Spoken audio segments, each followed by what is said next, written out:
Hari itu salah seorang direktur perusahaan, Pak Ferdi, sedang mengadakan resepsi pernikahan anaknya di sebuah hotel.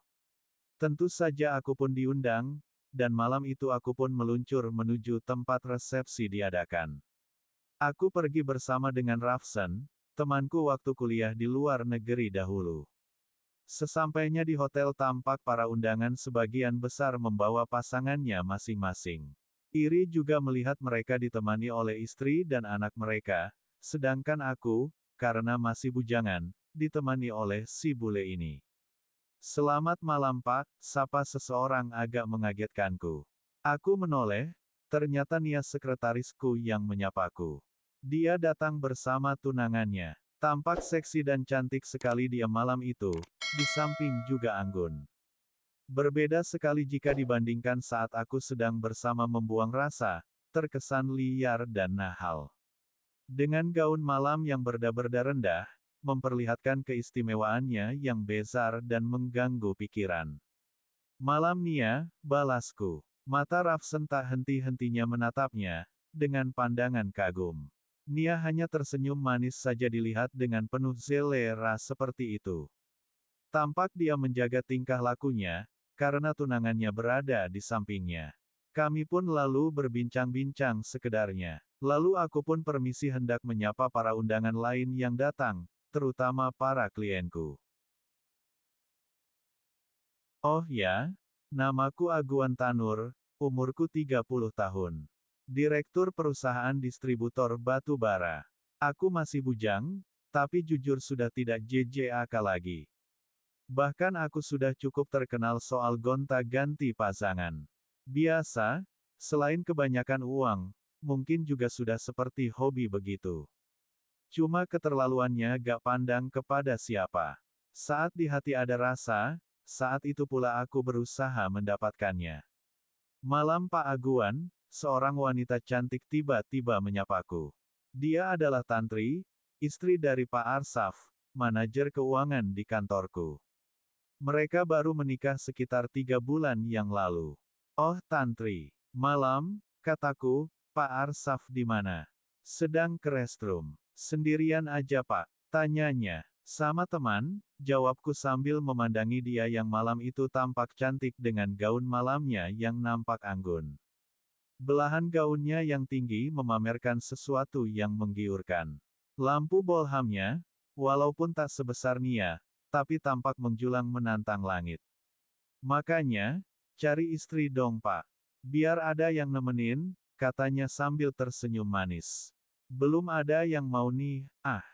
Bapak bisa saja. Pasti banyak banget sih Pak cewek yang mau sama Bapak." "Kalau belum marit saya juga mau loh," jawabnya menggoda. Memang Tantri ini rasanya punya perasaan tertentu padaku. Tampak dari cara bicaranya dan cara dia memandangku. "Oh, kalau saya sih mau loh sama kamu biarpun kamu sudah marit," kataku sambil menatap wajahnya yang cantik. "Ah, Pak Aguan, bisa aja," jawabnya sambil tersipu malu. "Bener lo mau aku buktiin?" Godaku. "Janganlah Pak, nanti kalau ketahuan suamiku bisa gawat," jawabnya perlahan sambil tersenyum. "Kalau nggak ketahuan gimana?" "Nggak apa Han," kataku lagi. Tantri tampak tersipu malu. Wah, aku mendapat angin nih. Memang aku sejak berkenalan dengan Tantri beberapa bulan yang lalu sudah membayangkan bagaimana sedepnya wanita ini. Dengan kulit putih, rambut sedikit ikal sebahu, bibir tipis, dan masih muda lagi. Dia baru berumur 24 tahunan. Tetapi anehnya, Pak Arsaf, suaminya sudah berumur sekitar 38 tahun. Gak apalah, mungkin udah jodohnya, atau karena tergiur dengan gaji dan jabatan Pak Arsaf yang cukup menjanjikan. "Gimana nih setelah menikah, enak nggak?" "Pasti masih horek kan?" Godaku lagi. "Biasa aja kok Pak, gak mesti gitu. Tergantung moodnya," jawabnya lirih. Dari jawabannya aku punya dugaan bahwa Pak Arsaf ini tidak begitu pandai membahagiakannya di atas tempat tidur. Mungkin karena usia Pak Arsaf yang sudah berumur dibandingkan dengan dirinya yang masih penuh gejolak muda. Pasti jarang sekali dia mengalami kriteria ketuntasan minimal. Uh, kasihan sekali, pikirku. Tak lama Pak Arsaf pun datang dari kejauhan. Wah, Pak Arsaf, punya istri cantik begini kok ditinggal sendiri, kataku menggoda. Tantri tampak senang aku puji seperti itu. Tampak dari tatapan matanya yang hauz akan kehebohan laki-laki tulen seperti aku ini. Iya Pak, abis dari belakang nih, jawabnya. Tatapan matanya tampak curiga melihat aku yang sedang mengobrol dengan istrinya yang jelita itu. Mungkin karena dia sudah dengar kabar akan ketenaranku di kantor. Oke, saya tinggal dulu ya Pak Arsaf. Tantri, kataku lagi sambil ngeloyor pergi menuju tempat hidangan. Aku pun menyantapnya lahap. Maklum perutku sudah keroncongan, terlalu banyak basa-basi dengan para tamu undangan tadi. Kulihat si Rafsen masih ngobrol dengan Nia dan tunangannya. Ketika aku mencari Tantri dengan pandanganku, dia juga sedang mencuri pandang padaku sambil tersenyum. Pak Arsaf tampak sedang mengobrol dengan tamu yang lain. Memang payah juga bapak yang satu ini, tidak bisa membahagiakan istrinya. Tantri kemudian berjalan mengambil hidangan, dan aku pun pura-pura menambah hidanganku. Tan, kita terusin ngobrolnya di luar yuk, ajakku berbisik padanya, nanti saya dicari suami saya gimana Pak?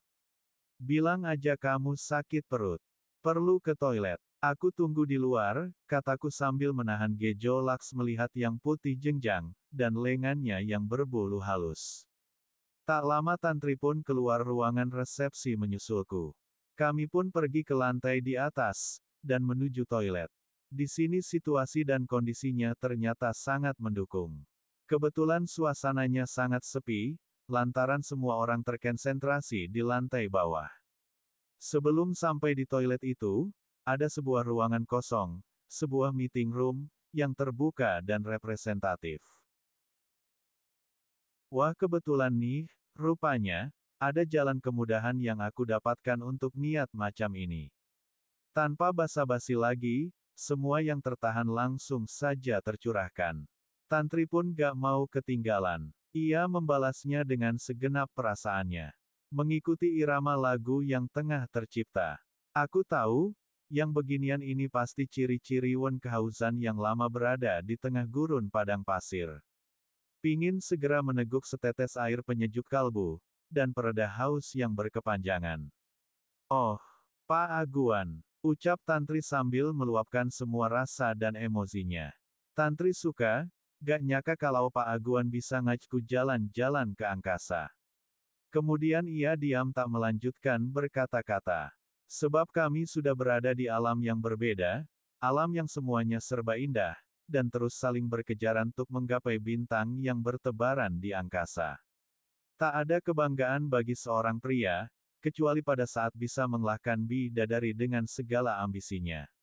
Apalagi dengan keadaan yang lungli tak berdaya. Tiba-tiba terdengar bunyi handphone. Tantri pun segera mengangkatnya. Iya mas. Ada apa? Jawabnya. Lo mas udah pikun ya? Han Tantri tadi usah bilang.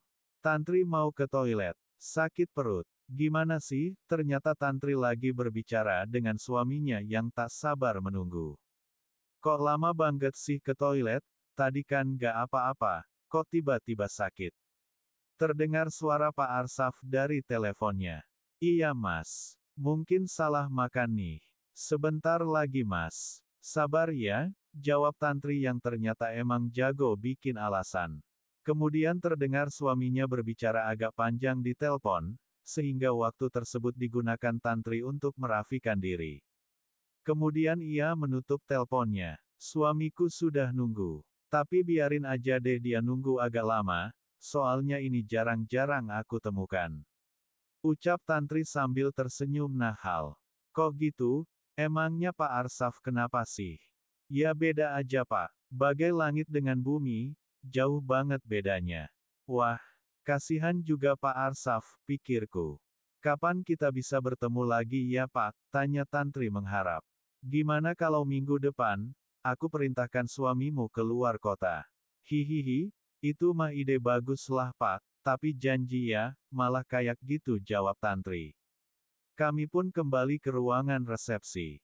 Tantri aku suruh turun terlebih dahulu, baru aku menyusul beberapa menit kemudian.